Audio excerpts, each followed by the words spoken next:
Right, Tom, what about tip number 4? Okay, tip number 4 is called foster cross-class accountability. Now, what this is it's quite common in lessons to see teachers asking lots of students questions, but they often totally tune out when someone else is talking. Like, they're just not, like, if I'm not on, I'm not interested.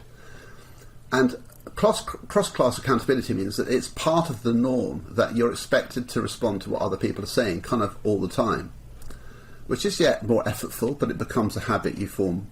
And the way you do it is by making it a routine part of your questioning sequence, that you, when you're asking a student's question, when you're cold calling, you're not just saying, what do you think? You're saying, what do you think someone else was saying? Or do you agree with someone else? Or did you understand, tell me what you think Susan was saying when she explained that question.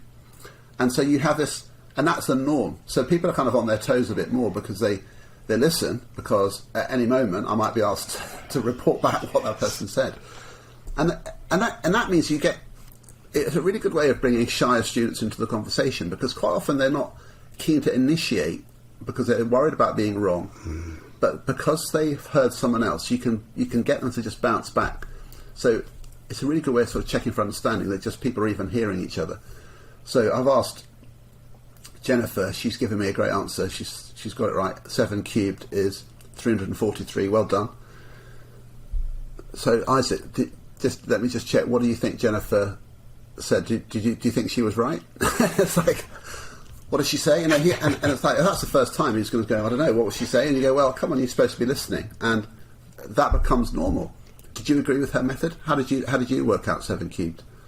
And he's not just having to think for his own sake. And sometimes students will just tell you their own answer, and you say, yeah, that's your answer, but I was asking you what she was saying.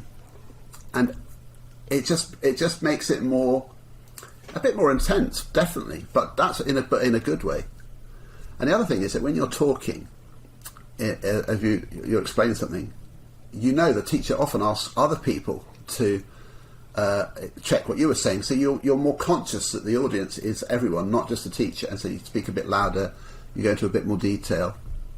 So I just think that's a really powerful thing to develop in a class. It's lovely that, Tom. It reminds me, and I'm interested to get your take on this.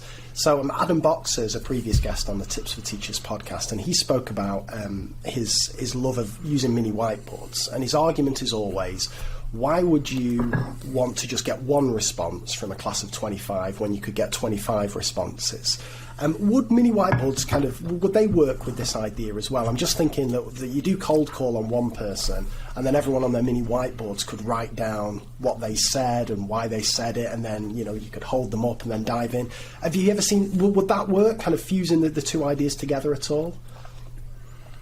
Yeah, it would. I mean, if someone's given a really good verbal answer, you could just say, okay, I saw a lesson a couple of weeks ago where a year 4 kid gave this absolutely blinding answer, like the teacher was blown away. She's going, I fell off her chair with how sophisticated it was. And it was like, but then she kind of blew it because she was so blown away, she just went, oh wow, amazing, and then moved on. And I was thinking, but what about everybody else? What about everyone else? That was an opportunity for everyone else to capitalise on the fact that this girl in your class is incredibly articulate. So yeah, that would have been good. Let's all just write down then, what do you think the main 2 things that Michaela was saying there? What were the main words she used? Boom, and then whiteboards. And that would work, definitely. It's just that feeling of, yeah, I mean, Adam's right about the whiteboards. It's good. I think there are some things where it's easier to sort of give a verbal answer than to, like, to be honest, 7 cubed is a classic whiteboard question. So perhaps not the greatest example, but a more subtle one, which takes quite a long time to write down. It's definitely, you need that, and this is why questioning techniques need to be a repertoire. You sort of 1 minute's whiteboards, the next minute it's this, checking for understanding that way, and it's quite good to build confidence of students verbalising an answer.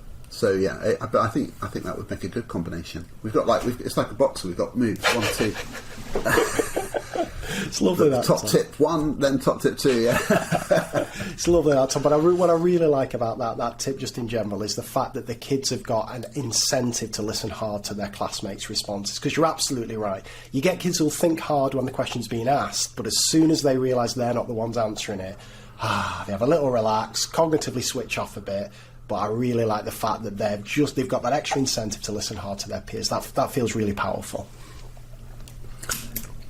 I just, one of the things I see so often is, and I don't think it takes any more time, it's just that a student's giving you a brilliant answer.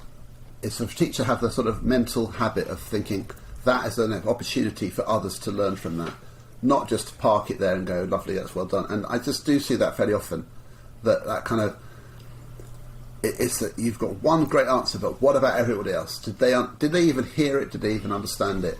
And just using this cross-class accountability kind of expectation just makes it much easier to do that. Lovely stuff.